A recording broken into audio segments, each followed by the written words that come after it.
વૈશ્વિક તણાવ વચ્ચે દેશના અર્થતંત્રને સુરક્ષિત રાખવા પ્રધાનમંત્રી નરેન્દ્ર મોદીએ દેશવાસીઓને ખાસ અપીલ કરી છે. પીએમની આ હંકલને સુરતના સાંસદ મુકેશ દલાલે પણ સમર્થન આપ્યું છે અને તેમણે જનતાને આગામી 1 વર્ષ સુધી સોનાની ખરીદી ઘટાડવા, વિદેશ પ્રવાસ ટાળી અને દેશના પ્રવાસન સ્થળોને પસંદ કરવા તેમજ પેટ્રોલ ડીઝલની બચત કરવા અનુરોધ કર્યો છે, જેથી દેશનું વિદેશી હુંડિયામણ જળવાઈ રહે અને આર્થિક સ્થિરતા વધુ મજબૂત બને. પ્રધાનમંત્રી નરેન્દ્ર મોદી દ્વારા અપીલ કરવામાં આવ્યું છે જનતા છે કે જે તમે પેટ્રોલ ડીઝલ ઓછું વાપરો, એમાં તમે પબ્લિક ટ્રાન્સપોર્ટ યુઝ કરો, 1 વર્ષ સુધી સોનો ના ખરીદો, લગ્ન હોય જરૂર ના હોય તો એને ટાળો, અને ખાસ કરીને જે ઘરમાં વપરાતી તેલ હોય એ પણ ઓછો ઉપયોગ કરે. એ લઈને આપણી જોડે સંસદ મુકેશ દલાલ છે, એમની જોડે વાત કરશું. સાહેબ, શું કહેશો જે હિસાબે નરેન્દ્ર મોદી દેશની જનતાને અપીલ કર્યા છે? વિશ્વ પુરુષ આદરણીય વડાપ્રધાન મોદી સાહેબે છેલ્લા 2 દિવસમાં 2 વખત આ રાષ્ટ્રીય ચેતના જગાવવાનો પ્રયત્ન કર્યો છે. એમની જે અપીલ છે તે ખૂબ સમયસરની છે. દેશને સાવચેત કરવાની છે.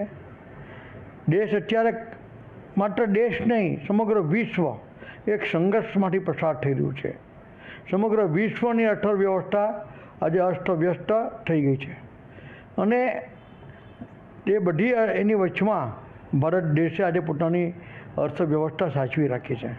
આવનારા દિવસોમાં જે સંઘર્ષ કરવાનો છે તે માટે મોદી સાહેબે દેશના નાગરિકોને જાગૃત કર્યા છે કે ભાઈ આપણે 1 વર્ષ સુધી સોનું નહીં ખરીદીએ, આપણે 1 વર્ષ સુધી વિદેશ પ્રવાસે નહીં જઈએ, આપણે પેટ્રોલ ડીઝલનો ખૂબ વિવેકપૂર્વક ઉપયોગ કરીએ, આપણે ખાવાનામાં પણ તેલ ઓછું કરીએ. આ જે અપીલ છે એ રાષ્ટ્રીય ચેતના જગાવવામાં, જાગૃત કરવા માટેની એક અપીલ છે. કોરોના દરમિયાન પણ આદરણીય વડાપ્રધાન મોદી સાહેબે લોકોને જાગૃત કર્યા હતા. તો મારી પણ સમગ્ર દેશવાસીઓને મોદી સાહેબના આહ્વાનને પોતાને જે સહયોગ આપવા માટે હું અપીલ કરું છું. આવો આપણે સૌ સાથે મળીને નરેન્દ્રભાઈ મોદી સાહેબના હાથ મજબૂત કરીએ અને આપણા રાષ્ટ્રને મજબૂત કરીએ. આવનારા દિવસોમાં દેશને સાવચેત કરવા માટે મોદી સાહેબે આ કર્યું છે. અને હું તમને સિમ્પલ ભાષામાં સમજાવું કે ધારો કે વ્યક્તિ કે પરિવારના જીવનની તમે વાત કરો તો જ્યારે પરિવારને મોભિયાને એમ લાગતું હોય કે ભાઈ હવે મારા આવનારા મહિનામાં બિઝનેસમાં થોડુંક ડિસ્ટર્બ થશે એવું છે, તો એની પાર બાંધતા હોય છે. એના ખર્ચા અલગ અલગ પ્રકારના કુટુંબમાં ઓછા કરતા હોય છે. એટલે એ સાવચેતી માટે મોદી સાહેબે આ રાષ્ટ્રીય ચેતના જગાવવાનો પ્રયત્ન કર્યો છે.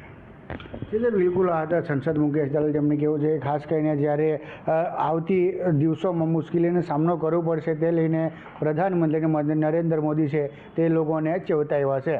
કેમેરા પર્સન શોએબ શેખ સાથે દીપક મંતવ્ય ન્યૂઝ, સુરત.